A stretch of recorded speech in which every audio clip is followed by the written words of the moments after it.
the bell icon on YouTube and don't miss another update.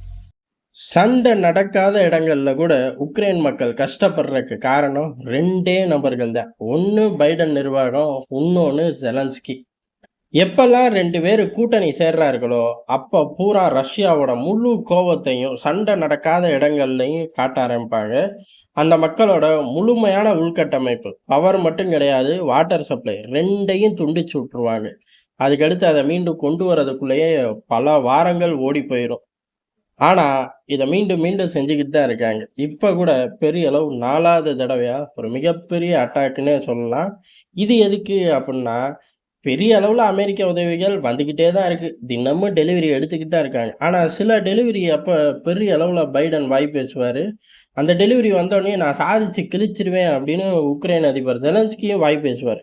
இந்த 2 நபர்களும் சேர்ந்து செஞ்சது பேப்பரில் தான் இருக்கும். அந்த ஆயுதங்கள் பூரா களத்துக்கே வந்திருக்காது. அதுக்குள்ளேயுமே இங்கே ரஷ்யா தெறிக்க விட ஆரம்பிச்சிடும்.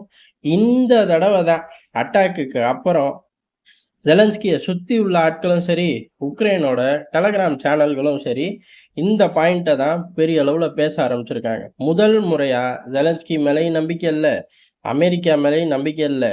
இவனுங்க செய்கிற வேலை முழு உக்ரைனும் கஷ்டப்பட்டுக்கிட்டே இருக்கடா இத்தனை வருஷமா அப்படிங்கிற மனநிலைக்கு அந்த மக்கள் வந்துட்டாங்க. அதனால தான் டெலகிராம் சேனல்கள் எல்லாமே ஜெலன்ஸ்கியோட உள்வட்டம் அப்படின்னு சொல்ல முடியாது. நார்மலாக அங்கே உட்கார்ந்துருக்க பொதுமக்களும் பெரிய அளவில் ஈடுபாடோடு அதில் இருக்காங்க, செய்திகள் போட்டு விடுறாங்க. அதில் பூரா இப்போ செய்திகள் கம்மியாக இருந்துச்சு. நிறையா டெலகிராம் சேனல் சைலண்ட் மோடுக்கே போனாங்க. இப்போ எல்லாரும் ஆக்டிவாக வந்துட்டாங்க. ஆக்டிவாக வந்து ரஷ்யாவை திட்டுறது இல்லை, அமெரிக்கா ஜெலன்ஸ்கியை தான். காரணம் என்ன அப்படின்னா, எல்லாமே பேப்பரில் இருக்குது, மடித்து பேக்கெட்டில் வச்சுக்க வேண்டியது தான். ஆனால் களத்தில் ரஷ்யா இறங்கி செய்யுது. அதை தடுக்கிறதுக்கான எந்த திட்டங்களோ வழிமுறைகளோ இவர்கள்கிட்ட ஒரு துளியும் இல்லை அப்படின்னு சொல்லி முழு ஆதங்கத்தை வெளிப்படுத்துகிறாங்க. இதுக்கு காரணம் ஒன்றே ஒன்று தான், ஆக்ரோஷமாக தாக்குறார்கள். சண்டை நடக்குது, அந்த இடங்களை விட்டுட்டு சண்டை நடக்காத இடங்கள்லையும் தாக்குறார்கள். இந்த அளவுக்கு ஆயுத பலம் ரஷ்யா கிட்ட இருக்கு. இது இன்னைக்கு தான் இவர்களுக்கு தெரியுமா? டே 1 தெரியும், அப்புறம் ஏன்டா சண்டையை ஆரம்பிச்சிங்க அப்படிங்கிற மனநிலையில் பேசுகிறார்கள். ரஷ்யாவை பொறுத்தவரையும் இது மட்டும் பத்தாது அப்படின்னு சொல்லி பெலாரஸை வச்சு சில முக்கியமான ஹாஸ்பிட்டல்களை தாக்க போகிறோம், சில முக்கியமான இடங்களை தாக்க போகிறோம், ஜெலன்ஸ்கி இருக்கக்கூடிய பகுதிகளில் தாக்குதல் நடத்த போகிறார்கள் அப்படின்னு சொல்லி பெலாரஸில் இருந்து பெரிய அளவில் செய்திகளை நேரடியாகவும் மறைமுகமாகவும் கசிய விட்டுட்டு இந்த பக்கம் அலறி துடிச்சு ஓட விடுறாங்க. எங்கேயுமே யாருமே நிம்மதியாக இருக்கக்கூடாது அப்படிங்கிறதான் முழு வேலையாக இப்போ ரஷ்யா செய்ய ஆரம்பிச்சிருக்கு. உதாரணமாக ரஷ்யா தாக்குதல் நடத்தும், அதே மாதிரி இந்த கிரீன் ஜோன் பகுதியோ ஹாஸ்பிட்டல் பகுதிகளையோ தாக்க மாட்டார்கள், தாக்கக்கூடாது. ஆனால் இப்போ அந்த பகுதிகளை ஒரு பதட்டமான சூழ்நிலைக்கு கொண்டு வராங்க. என்னன்னு கேட்டால், முக்கியமான ஆட்கள் அங்கே உட்கார்ந்துருக்கார்கள். ரஷ்யாவுக்குள்ளே தாக்குதல் நடத்தின திட்டம் போட்ட ஆட்கள் அங்கே இருக்காங்க. அதனால ரஷ்ய படைகள் தாக்குறதுக்கு 100% உரிமை உண்டு அப்படின்னு சொல்லி பெலாரஸ்லேருந்து பேசுறது, செய்தியை ரொம்ப வேகமாக அடித்து ஏற்றுறது. இந்த பரபரப்பு பதட்டத்தில் அந்த ஹாஸ்பிட்டலை விட்டு காலி பண்ணுறாங்க. க்ரீன் ஜோன் பகுதியில் இருக்கிற முக்கியமான ஆட்கள் எல்லாம் தலைமறைவு. அங்கே இருக்கக்கூடிய பங்கர்களை கூட யூஸ் பண்ண அவர்கள் விரும்பலை. ஆள் எல்லாம் அதுக்கும் மேலே ஹை லெவல் செக்யூரிட்டி இடத்துக்கு மூவ் ஆக ஆரம்பிக்கிறாங்க. இந்த பரபரப்பும் இப்போ முதல் முறையாக ரஷ்யா கையாளுது. அதுக்கு காரணம் ஒன்றே ஒன்று தான், இனிமேல் வரும் நாட்கள் முந்தி ரஷ்யாவோட செயல்பாடு மாதிரி இருக்காது அப்படிங்கிறதான். முன்னாடிலாம் ரஷ்யா அந்த லிஸ்ட்டை பார்க்கும், இதை வச்சு ஒன்றும் சாதிக்க முடியாது அப்படிம்பாங்க.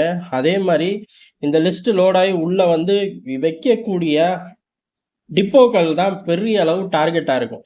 அதுலேயும் முக்கியமான மிசைல்களோ ஆர்ட்லரியோ டேங்குகளோ இல்லை ஏர் டிஃபென்ஸ் சிஸ்டமோ மாட்டிக்கிச்சுன்னா இதுதான் முதல் பிரைம் டார்கெட்டு அப்படின்னு சொல்லியே வீழ்த்தறக்கு தயாராவாங்க. அமெரிக்காவோட டெக்னாலஜியை அது மூலியமா தூக்க முடியும் அப்படிங்கிறதுல வெறி பிடிச்சி இறங்குவாங்க. இது 2 வேலையை தான் ரொம்ப தீவிரமாக பண்ணுவாங்க. இதை 2 செஞ்சால் ஆட்டோமேட்டிக்காக ஜெயிச்சிடலாம் அப்படிங்கிறது ரஷ்யாவோட எண்ணம். இப்போ அதையும் தாண்டி அடுத்த கட்டமாக வரதுக்குள்ளே ஒட்டுமொத்த கட்டமைப்புகளையும் அழிக்கிறது. அதாவது ரஷ்யாவுக்குள்ளே தாக்குதல் நடத்தினா தான் இந்த மாதிரி தாக்குதல் வரும். இப்போ அப்படிலாம் கிடையாது. ஒரு லிஸ்ட்டு வருது, ஆயுதங்கள் உள்ள பம்ப் ஆகுதுன்னு தெரிஞ்ச உடனே தாக்குறது. அது போக நிம்மதியாக இங்கே உட்காந்து ஃபுட்டேஜ் வெளியிட முடியாதுங்கிறக்காக தான் இந்த க்ரீன் ஜோனை தாக்குனாலும் பெரிய அளவு சண்டை வம்பு ஐநால போய் நிக்கணும். ஏகப்பட்ட தலைவலிகள சந்திக்கணும். அதனால கிரீன் ஜோன்ல உள்ளவனுங்களையும் பதட்டமாக்கி, எங்கிட்டாச்சும் தெறிச்சு ஓட வச்சா, அந்த வேலையையும் ரொம்ப சுலபமா, அசால்ட்டா பண்ணிட்டார்கள். யாரும் ஓட வேணாம், தாக்காது அப்படின்னு அமெரிக்கா எந்த ஒரு கேரண்டியும் தரல. காரணம் தர முடியாது. என்ன வேணாலும் நடக்கலாம். நாளைக்கு தாக்கி முக்கியமான ஆட்கள்லாம் இறந்துட்டார்கள்னா, யுத்தத்த யார வச்சு நடத்துறது? அதனால எதுலயும் ரிஸ்க் எடுக்காதீங்கடா, ஓடுங்கடா அப்படின்னு அவர்களும் சிக்னல் தர, இதுநாள் வரையும் மக்கள் மட்டுமே ஓடுனார்கள். இந்த தடவ விழப்போன உக்ரைன் தலைவர்களும் சிதறி ஓட வச்சிருச்சு ரஷ்ய படைகள்.